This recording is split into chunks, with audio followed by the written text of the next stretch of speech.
Vem pela direita, ele, Bosquilha, voltando hoje para a equipe da casa. Bom jogador, camisa 10, capitão, coloca na grande área. A zaga tirou, parcialmente voltou, rebote sobrou, Caio Dantas, é gol. É gol, é gol, é gol, é gol, é gol, é gol, é gol. Gol do Operário.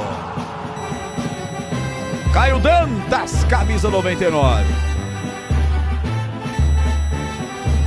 45 pontualmente no segundo tempo. Caio Dantas, camisa 99. Depois do cruzamento que veio do Bosquilha, a zaga tirou parcialmente. Ela sobrou na grande área para ele sozinho, Caio Dantas. A zaga da Ponte é um convite ao delírio. É um convite ao gol. E olha que, apesar de ser desviada a bola pelo Márcio Silva, ainda tinham 3 jogadores na grande área. E entre os 3, Caio Dantas bateu de primeiro um belo gol. Caio Dantas fatal, letal, vira para o Operário, 3 para o Fantasma, 2 para a Ponte Preta, que vive talvez o pior ano da sua história. Maravilhosa, querida Ponte Preta.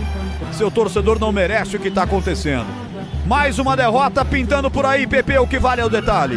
O detalhe é que o Caio Dantas é um centroavante experiente, todo mundo sabe da qualidade do Caio Dantas. Um passe do Bosquilha desviado ali pelo Márcio Silva, e aí o Caio Dantas sem marcação entre o Lucas Cunha e o Sérgio Palácios sozinho.